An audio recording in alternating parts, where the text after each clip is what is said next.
Olá, amiguinhos, voltando aqui falar dos ritos na Justiça do Trabalho, tá? Vamos lá.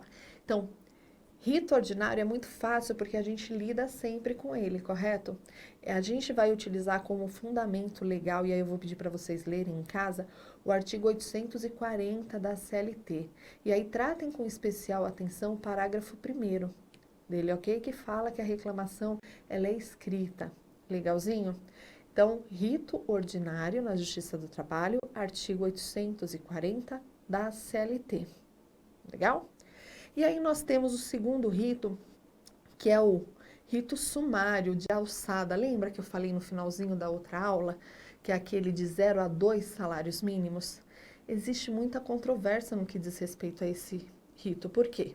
Porque, de fato, com o advindo, depois, com o advindo do rito sumaríssimo, que é o de 0 a 40 salários mínimos, ele caiu em desuso.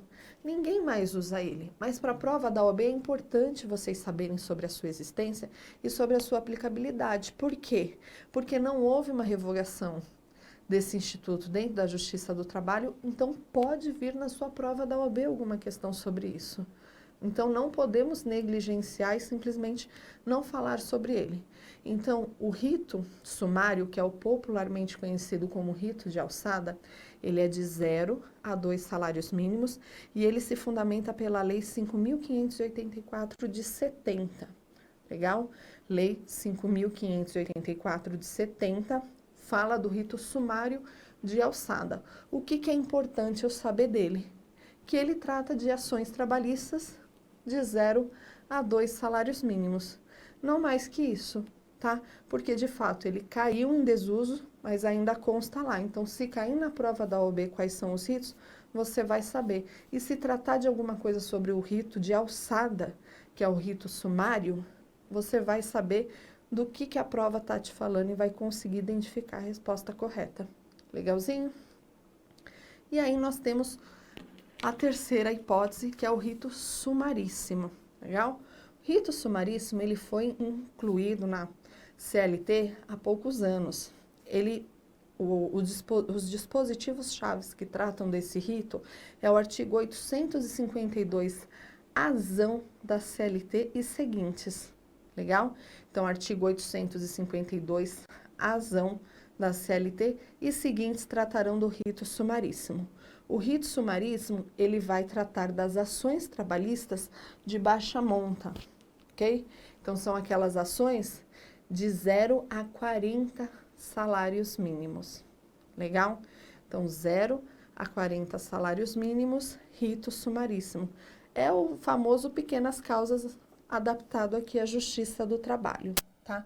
Mas existe algumas peculiaridades para esse rito, tá? Primeiro, quando eu falar de réu, administração pública direta, autarquias e fundações, eu não posso aplicar esse rito. Eu obrigatoriamente tenho que levar a minha ação para o rito ordinário, tá? Então, gravem isso. Além das ações de até 40 salários mínimos, não se aplica às autarquias, fundações e administração pública direta, ok? Absorvendo isso, absorvam que as audiências, pelo menos o conceito do rito, a gente sabe que na prática é diferente, mas o conceito do rito é o quê? Celeridade processual, ok? Então, via de regra, em tese, ele teria que funcionar tudo teria que funcionar dentro de um único ato. Então, as audiências, elas devem ser unas, elas nunca são inaugurais ou conciliatórias. Quando sai lá a intimação, já é una direto. Então, ele já pratica os atos lá da tentativa de conciliação, instrução, julgamento, já deveria ser tudo no mesmo momento. Deveria acontecer tudo ali, ok? Então, justamente por conta desse conceito da celeridade na Justiça do Trabalho, tá? Então, eu peço atenção especial de vocês nesse sentido, pelo princípio da celeridade, tá? E essas são as peculiaridades principais desse instituto. A partir daí, a gente trata tudo como rito ordinário, tá bom? Acima de 40 salários mínimos e não tem requisitos especiais para o rito ordinário. Qualquer ação pode se enquadrar no rito ordinário, tá? Que é o laudo 840, parágrafo 1º. Então, veja, eu distribuí a minha reclamação trabalhista, o meu processo vai começar a andar. Do momento em que o reclamado, a parte ré da ação, receber a citação, né? Qual que é o requisito básico? Quando ele recebe a citação, tem que existir entre o momento em que ele recebe a citação e o momento da audiência, um intervalo mínimo de 5 dias, tá?